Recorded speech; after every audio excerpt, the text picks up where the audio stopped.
नीतीश कुमार को याद आ रहा है मुस्लिम वोटर्स। वह खुलेआम सभा में यह कह रहे हैं। उन तमाम मुद्दों पर बात करेंगे कि क्यों लोकसभा के चुनाव के दौरान उनको याद आए मुस्लिम समाज को लेकर वह लगातार अपनी योजनाओं को गिनवा रहे थे। बाकी औपचारिकता के लिए मैं बता देता हूं कि आप देख रहे हैं झकास भारत और मेरा नाम हुआ रविकांत। अभी हमारे यहाँ विश्लेषक के तौर पर अभी हमारे साथ है वरिष्ठ पत्रकार कृष्णकांत ओझा सर। उनसे अभी कुछ बातों को समझेंगे, नीतीश कुमार क्यों ऐसा बोल रहे हैं और क्या राजनीतिक हलचलों में लोकसभा में इसका असर पड़ेगा और भी बहुत कुछ।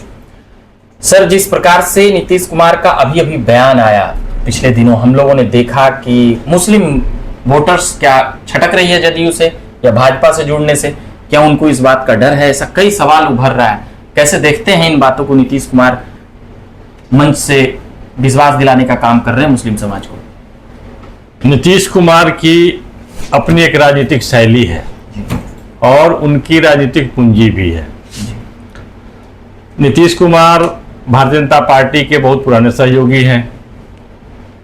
अटल बिहारी वाजपेयी के दौर में तो उस समय तो इतना स्पष्ट था कि राम मंदिर मुद्दा, धारा 370 को लेकर के भारतीय जनता पार्टी की अपनी नीति थी, जो जनसंघ के जमाने से, श्यामा प्रसाद मुखर्जी, दीनदयाल उपाध्याय के जमाने से था।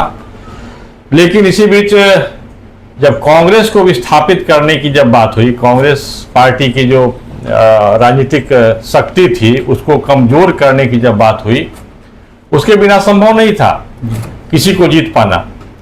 तो उसमें समाजवादी पृष्ठभूमि के लोग भी इनके साथ आए। लेकिन दोनों में एक गठबंधन के बावजूद सैद्धांतिक और वैचारिक भेद था। उसमें यह था कि जो समाजवादी पृष्ठभूमि के लोग थे वो कांग्रेस की तरह मुसलमानों के प्रति ज्यादा सहानुभूति दिखाते थे। मतलब वो जो तुष्टीकरण की जो बात है उसको कहीं न कहीं वो अपनाते थे। चाहे लालू यादव हो चाहे नीतीश कुमार हो। लालू यादव भी पहली बार भारतीय जनता पार्टी के सहयोग से ही मुख्यमंत्री बने और भारतीय जनता पार्टी के 12 विधायकों को तोड़ करके अपने खुद को मजबूत किया था उन्होंने। आज जो कहते हैं कि भारतीय जनता पार्टी किसी को अपने में मिला रही है, तो ये राजनीति है और राजनीति में जिस प्रकार की नीति चली उसमें कृष्ण नीति को अपनाना भारतीय जनता पार्टी के लिए आवश्यक है, नरेंद्र मोदी के लिए भी एक व्यवहारिक बात है ये। अब नीतीश कुमार इधर हाल के दिनों में मुस्लिम और उनके हित की बात कर रहे हैं, तो उनको लगता होगा कि मुसलमान जो है उसमें एक तबका यह है जो आज किंग कर्तव्य विमूढ़ है। किनको वोट दें? मुसलमान जो है, मुसलमानों में जो बातें आ रही है सर्वे के माध्यम से कि वो इतने अग्रेसिव नहीं है। तो अग्रेसिव नहीं है तो उनको अपनी ओर मिलाओ, उनको याद दिलाओ कि हमने तुम्हारे लिए क्या क्या किया है। और भारतीय जनता पार्टी या नरेंद्र मोदी तुम्हारा अहित नहीं चाहते हैं। उसमें यह भी बात आपको ध्यान में रखना चाहिए कि जब भारतीय जनता पार्टी और जदयू के संयुक्त सरकार जो एनडीए की सरकार बनी, उसमें किसी प्रकार के दंगे नहीं हुए, जबकि पहले दंगे होते थे। तो ये एक बदलाव की बात आप कर सकते हैं। कब्रिस्तान की घेराबंदी, मदरसों को चलाने के लिए लोग की नियुक्ति और उनके संसाधनों को जुटाना, इन तमाम बातों को नीतीश कुमार जुड़ा रहे थे। तो क्या इन सभी चीजों से भाजपा के साथ अभी वो अलायंस में, और भाजपा कहीं ना कहीं खुलकर भी हिंदुत्व का ही पक्ष लेती है, नीतीश कुमार ऐसे बयान दे रहे, तो क्या उस पर असर पड़ेगा? क्या भारतीय जनता पार्टी की अपनी पूंजी है, राजनीतिक पूंजी है, अपनी शैली है, अपनी विचारधारा है, अपना सांगठनिक नेटवर्क है, वो तो करेगा ही, वो कर रहा है। नरेंद्र मोदी ने स्पष्ट कहा कि मुस्लिम तुष्टीकरण की नीति अपना करके और अति पिछड़ा के का जो आरक्षण है उसको हड़पने का तैयारी कर रही है। कौन? कांग्रेस और राजद। तो ये अब इस प्रकार के बयान का जवाब देते देते उनके पसीने छूट रहे हैं। आंतरिक जब देखिएगा कि चाहे राष्ट्रीय जनता दल हो या कांग्रेस हो, वहां के नेता ये समझ ही नहीं पा रहे हैं कि प्रधानमंत्री जो उन्होंने स्पष्ट कर दिया इस बात को, पहले लोग दबी जुबान से या छिपा करके बिंब प्रतीक के माध्यम से इस प्रकार की बातें करते थे।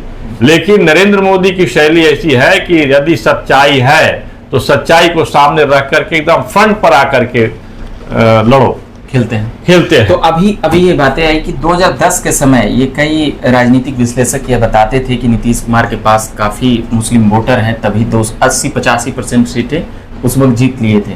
तो क्या अभी बीच के जो दशकों में नीतीश कुमार का इतना बार कह सकते हैं कि इधर से उधर हुई पार्टी, क्या उससे मुस्लिम वोट पर असर पड़ा?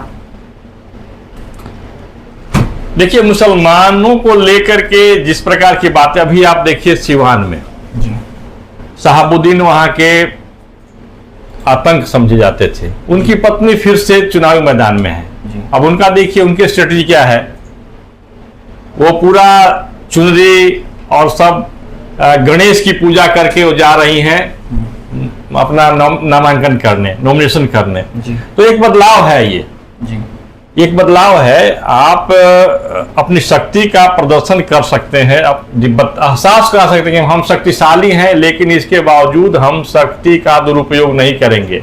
ये भारतीय जनता पार्टी को जो संस्कार मिले हैं, सांगठनिक संस्कार, वो उसका प्रदर्शन कर रहा है कि हमारे पास शक्ति है।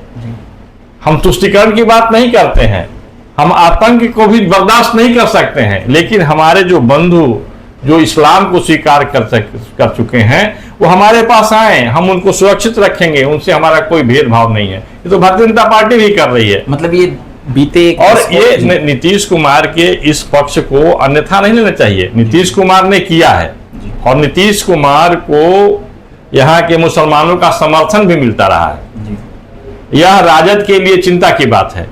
तो नीतीश कुमार यदि चुनाव के मौके पर याद दिलाते हैं मुसलमानों को कि आपके लिए हमने किया है और आप उसकी चिंता करें, तो आप उसको ध्यान में रख करके आप अपना जो निर्णय लें और मतदान करें। भाजपा को वोट करेगी मुसलमान इन सभी पक्षों को सुनते हुए नीतीश कुमार को, मतलब एनडीए के उम्मीदवार को अगर सीधे कहें तो एनडीए के उम्मीदवार की तरफ मुसलमान टर्न होंगे नीतीश कुमार के इन? देखिए, एनडीए में भारतीय जनता पार्टी है, जदयू है। जी।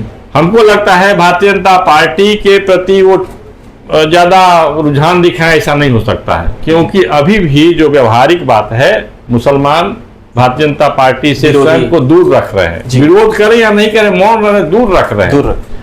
लेकिन जदयू के साथ उनका सामंजस्य रहा है, लोकसभा चुनाव या विधानसभा चुनाव, ये हकीकत है। और जदयू के कुछ उम्मीदवारों को वो वोट करते आए हैं। चलिए, तो ये कुछ बातें हम समझ रहे थे अभी वरिष्ठ पत्रकार कृष्णकांत ओझा सर से कि नीतीश कुमार का जिस प्रकार से बयान आया है, क्या कुछ बातें हैं, क्या कुछ नहीं बातें हैं मुसलमान को लेकर। उनकी जो भी काम बीते 2 दशकों के दौरान नीतीश कुमार के कार्यकाल में हुआ है वो अपना गिना रहे थे, उसको लेकर हम बातें समझ रहे थे। आप देख रहे हैं झकास भारत, मेरा नाम रविकांत हुआ, धन्यवाद।